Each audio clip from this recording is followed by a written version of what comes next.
This time taking up the case of people in the state of Michigan versus Mark Anthony Jones. This is file number 25-14107FH. Appearances from counsel. Nate Jones on behalf of the people. Lynn Getz on behalf of Mr. Jones. Thank you. Mr. Mark Anthony Jones joins us this morning via Zoom from the Wexford County Jail. Mr. Jones, are you able to see and hear the court, sir? Yes, Your Honor. Thank you. Mr. Jones, we're here today because you've been arrested on a bench warrant that I issued about a month ago on October 10th of this year. I need to go over what your rights are. Every defendant has a right to due process here in the court. And so I need to tell you that I issued the bench warrant on October 10th because you had failed to appear at a final pretrial conference. One moment. And it appeared that back on October 10th, nobody knew where you were. I will note that at some time this court believed that you were in the Eaton County Jail because on September 22nd, my office issued a writ to have you made available for that final pretrial conference on October 10th. One moment. We also had a prior issue with you apparently back on August 15th because you had failed to appear at a pretrial conference. I issued a show cause, but then I dismissed that show cause. Now you have the right to challenge this reason for the issuance of a bench warrant. Let me tell you this, when the court gives an order to be someplace, the court could, when somebody violates that order, could treat it as a contempt. Contempt could result in a conviction punishable by up to 90 days and $7,500 in fines. There isn't a right to a jury trial. It's just a hearing with the judge. And the proof would be beyond a reasonable doubt. However, when it comes to bond issues, I don't do that. And most courts don't. We really treat it as a review of trial release conditions, which are governed by a court rule called Michigan Court Rule 6.106, and specifically it's subparagraph H. At this, you would have the right to have a hearing, and prosecutor would, and we basically have a little hearing to find out, which is kind of silly. We just have to prove you were or were not here. So, but regardless, or you could admit that you weren't here. And really all the court would do is then re-evaluate the bond conditions. I could either continue your bond conditions and release you. I could modify your bond conditions, or I could revoke them and remain to the custody of the Wexford County Jail. I don't really know what you wish to do. And I know Ms. Getz here is stepping in for Ms. Satawa and or Ms. Castle. I'll let Ms. Getz speak. Ms. Getz, what do you all want to do today? Your Honor, my client wants to admit the bond violation with somewhat of an explanation for the court as to his whereabouts. I understand. My gut feeling is, well, I won't tell you what it is. I'll find out what he says. It's okay. All right, Mr. Jones, please raise your right hand, sir. Do you swear or affirm the information and testimony you're about to provide shall be the truth, the whole truth, nothing but the truth? Yes, I do. Sure, you can lower your hand. Mr. Jones, I said, did I call him Mr. Getz? I don't know if I did. I meant Mr. Jones. Sorry. Mr. Jones, is it true you failed to appear here in court back on October 10th? Yes, Your Honor. Now, thank you. Now, where are you living right now? Right now, I'm living at 513 East Cass Street in Cadillac. Okay, so according to this file, looks like your last known address was up on Michigan Street or Avenue up in Mann. Is that right? Mm-hmm. All right. Yes. All right, thank you. Thank you. All right, Mr. Jones, I want to highlight something for you that's on your bond your pretrial release order, you must notify the court of any change in address. All right? Mhm. Yes, That's it. That is important because we can't do our job and process this case if we don't know where you are. Now, were you at one time in Eaton County Jail? no, Your Honor. I wonder how, oh, you know what? This might be the person that there's multiple Mark Joneses. Yeah. Yes, Yes. and Judge, for the record, he did update his address. Oh. Before the file came up from district court, so we have him at 513. Oh, we Yes. do. Okay, so we have them at the right address. Yes. The prosecution needs to know that. So when they draft the felony information, they include the address. Wink, wink, nod, nod. Okay, so Mr. Jones, where have you been? How come you didn't show up? I got scared. Honestly, I got scared. There's no. Your Honor, if I may, my go client ahead. indicated to me that on the date and time of the pretrial date, prosecution and Ms. Castles had negotiated plea resolution. It was his intention to proceed forward with the plea resolution. However, he got scared about what his sentence might look like. Rather than asking Ms. Castles for more details about the process and what he was likely looking at further, discussing things that she could address with the court, etc., he got scared and didn't appear. Having said that, this whole thing comes out of a time when he had lost his spouse, and he has been spiraling for the last year plus, almost 2 years, since he lost his spouse. He was not thinking I'm sorry. clearly, and by that I do not mean to say he was not mentally able to think clearly, but with the grief process, it affects different people different times, and he just was scared and couldn't face it. That we've had a discussion about that. It's not the way to handle things. In addition, Your Honor, my client was staying at the East Cass Street residence that you have before you. Temporarily, All right, he and Ms. Gibson and her family moved out of the residence to Marion at the suggestion from a realtor that the house might move faster if they didn't live there. He should have given the court a temporary change of address. He did not do that. They have now moved back there, not selling the home across the street from the court there. He will be in the community. He is not going anywhere. He is no longer a flight risk. And we've had an extensive discussion about how, frankly, we get being scared, but it's dumb. And that if he'd been honest with the court, he would have been better off. I understand that the amount in question with the complainant is roughly $1,700. I'd ask the court if you are going to set any kind of cash bond that you set it in that amount so that we know, assuming the plea resolution is still on the table and Ms. Castles and her client, Mr. Jones, want to go forward with it, that they can do that. And at least the court will be reassured that the $1,700 for the complainant would be there and available to release as restitution. Hold on. We might be missing the forest for the trees. By the way, sir, if I just look out the window, I can see the house just down the street. But anyways, all right, hold on.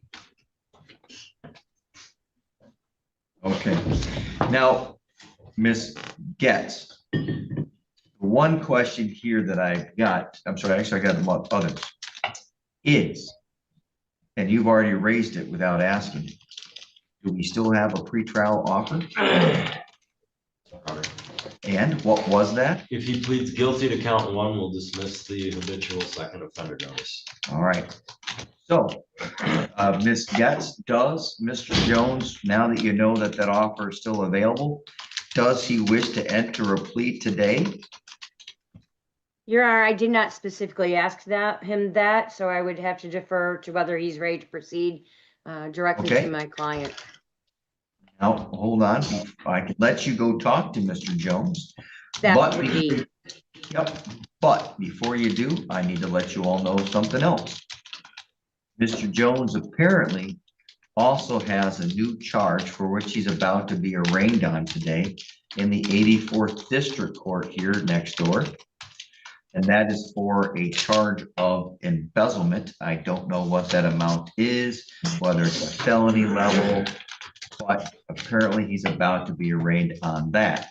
So, not knowing anything about that case, since it's not up here, but the clerk has handed me a Post-it with information on it. I can see where anybody would want a defense counsel or a defendant might want to try to resolve both cases. I don't know.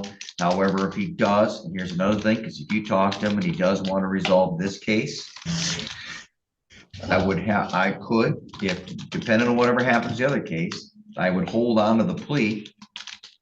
And if we needed to adjourn sentencing to allow the other case to get caught up, that also can be done. So in other words, all I'm highlighting for you is I'm going to put you into a breakout room.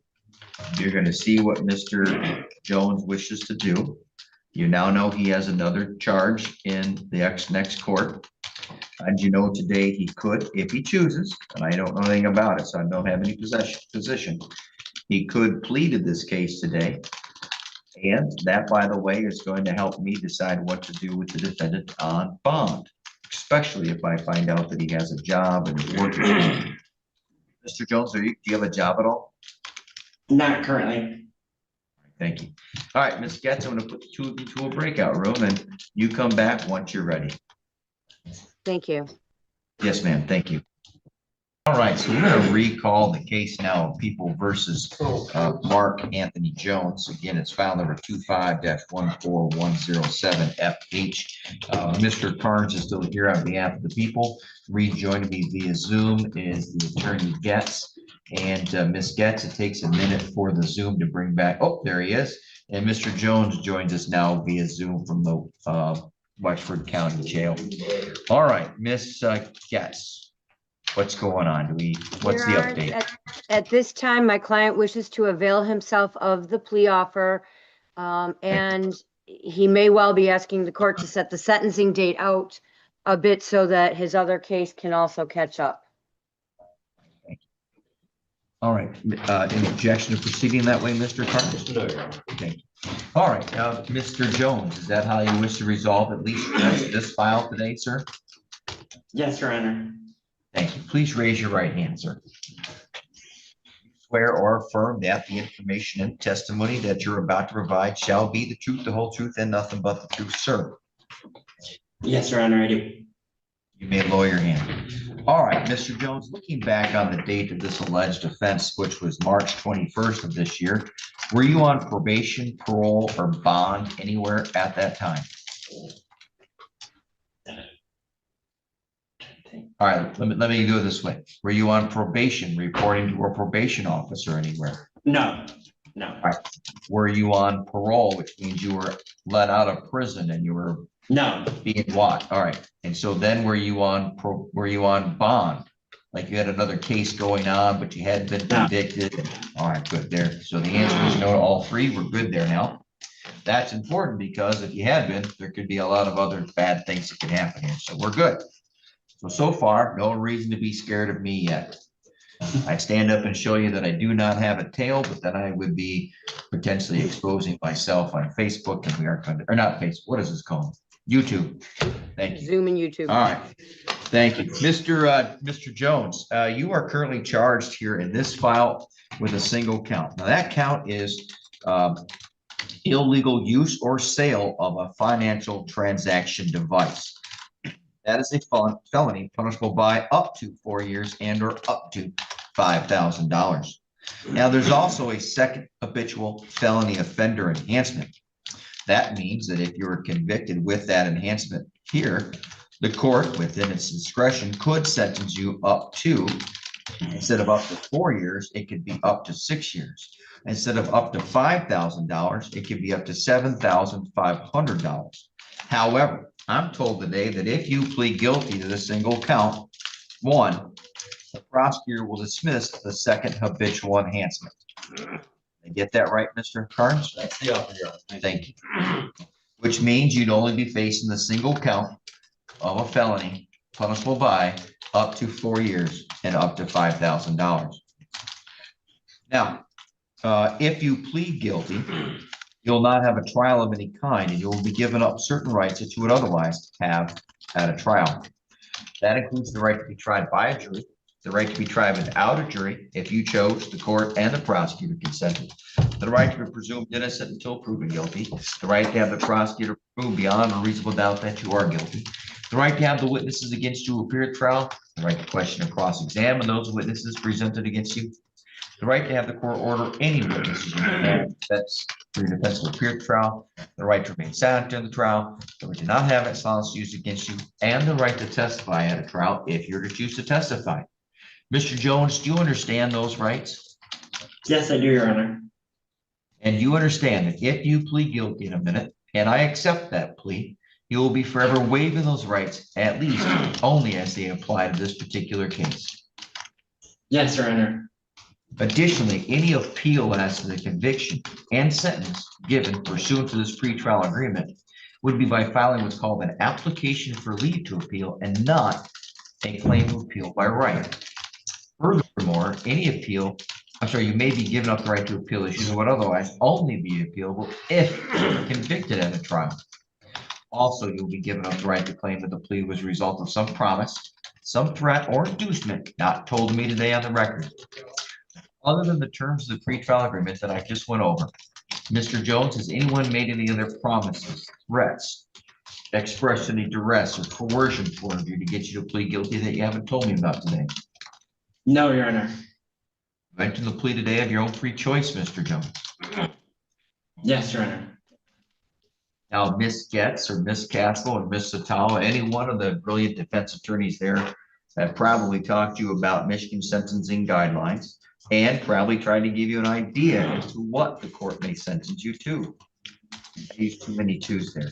Anyways, first, I want to highlight for you, the guidelines are not mandatory. They are a valuable tool that courts are required to use, and it should put some limitations on the sentence, but there's still discretion by the court as to what the sentence would be. Also, so anyways, does anyone promise you exactly what the sentence would be from this court, Mr. Jones? No, Your Honor. Okay, so now it doesn't sound like you should be scared. All right, so anyways, knowing all that, you still wish to enter the plea that we discussed earlier? Yes, Your Honor. As to count one, how do you plead? Guilty. Now, before I can accept that plea, I'm going to ask you some questions, and you're going to have to tell me what it is that you did that makes you guilty of the offense. Turning your attention back to March 21st of this year, out in Selma Township, here in Wexford County. What happened? What was this financial transaction device? Was it a credit card? Yes, it was. All right, and was it your credit card? No, it wasn't. And do you know to whom it belonged? Yes, it was. Yes, I do. All right, did that person give it to you? No, I mean, I had it in my possession for a few, All right, but but she didn't say I could use it. all right, she didn't say you could use it, and then you used it for some purpose to buy something without permission or spend it somewhere Right, without that yes. person. Okay, thank you. All right. Mr. Carnes, do you believe the defendants provided a factual basis? Yes, Your Honor. Are you aware of any other promises, threats, or inducements? No, Your Honor. And do you believe the court is in compliance with Parole 6.302? Yes, Your Honor. Ms. Getz, do you agree with all three of those responses? Yes, Your Honor. Thank you. Court agrees and finds the defendant's plea today is made freely, knowingly, and voluntarily. The court further finds that the testimony provided by the defendant under oath on the record satisfies the elements for that offense. Therefore, the defendant is found guilty of count one. The sentencing enhancement will be dismissed at the time of sentencing. Mr. Jones, between now and about 5 weeks from now, when we do our sentencing, a pre-sentence investigation report will be prepared. That report is prepared anytime someone's convicted of a felony in a state court of Michigan. That report is prepared by an agent of the Department of Corrections, also known as the probation or parole office. There are 3 steps that involve you. Number 1, you're going to get a packet. It will be delivered to you there at the jail. You're going to open it up, follow the instructions, fill out all the information. Make sure you're complete and accurate. Also, you'll be subject to an interview, and you'll have the right to have one of your attorneys present during that interview.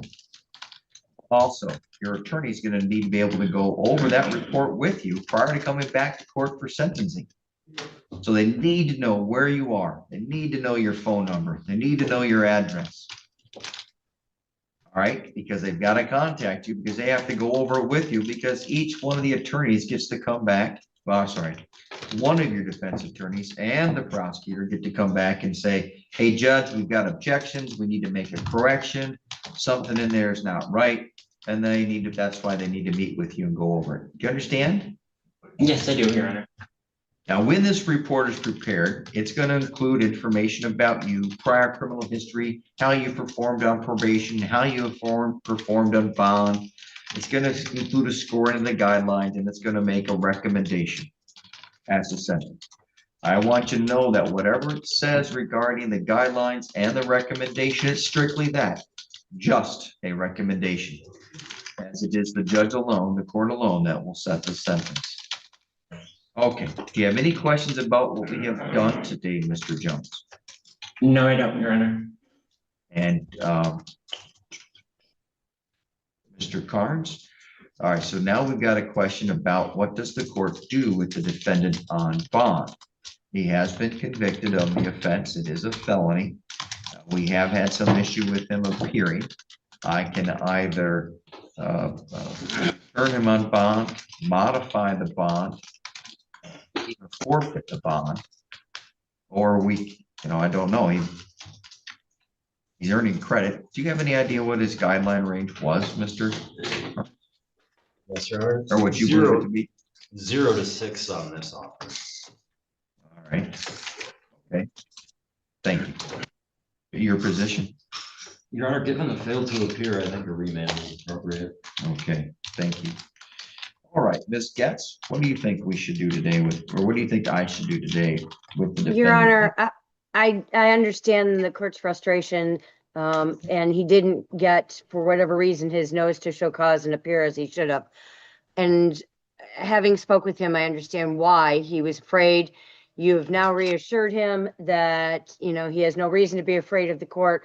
I see no reason why, given he literally is staying across from the house and they are no longer thinking about selling that home, that he is going to leave. He knows he's in good standing. The court is working with him to address his issues. Better may be a referral for some type of evaluation, see if he needs services. And that can be part of, obviously, any sentence the court imposes. I'd ask the court to consider, as I suggested previously, that if you ask him to post some kind of cash bond or modify the bond to reflect some kind of cash bond, that in fact you set it at the 1,700, which is the amount in question. His guidelines are 0 to, I believe counsel said 6. Yeah. So he is, he's had a lot going on the last 2 years. That's no excuse, but it does certainly give us a bigger picture as to why he decided to go down this route. I'd ask the court to not amend it any higher than the 1,700 so that he can get out and help us deal with the other case that he'll have. So we can get both up to you. I understand that the other one's a felony now. Mr. Carnes, the $1,700, am I taking it that's the amount that was on the card? That's Is that what the on the alleged- card. I'm actually in the process of emailing Ms. Kirschatawa. There's an additional larceny of $300 cash. So if the court is thinking about a cash bond, I'd ask for $2,000. I realize. All right, here's what the court will do. The court will continue to defend its bond. However, it will increase the bond amount to $2,000. That's a cash surety bond, not a 10% bond. And I'm going to make it a cash bond. I'm sorry, a cash bond. Yeah. That in addition to the 1,000 already posted, or Yes. does he just need to post another 1,000? No, no. Well, somebody else posted the other $1,000. Well, I'll add it to the 1,000. So it's $1,000 plus $1,000. Okay. And Mr. Jones, you need to make sure you understand that whoever has posted that money, if you fail to appear, I will take that money and forfeit the bond. So if, for instance, if a third party, somebody who's not here on Zoom with us right now, has posted it and we hold on to it, and you don't Yes. appear, that money will be taken and that person will not get it back. Question. Yes, sir? So 2,000, so that means do like the 1,000 plus another Yep. 1,000 or 3,000 on the, okay. Nope. 2,000 altogether. 1,000's already been posted, another $1,000 to get out. And if you fail the show, I will take all that money from whoever posts it and I will keep it and we will have a big pizza party. No, I'm sorry, I take that back. That's not true. There is no pizza party, Miss Getz, but it will be used. You understand? I All knew right. you were kidding. Very much. If you don't have if we don't have a sense of humor some days, then people like Mr. Jones get scared of us. Thank you. So, That's it for thank that. you, Your That's it Honor. for- I thank just you. asked my client to call our office when he gets out. Thank you. Thank you, Your Honor. A pleasure being here today. Thank you. And I'm sure that you're telling me the truth. Have a good day. I am.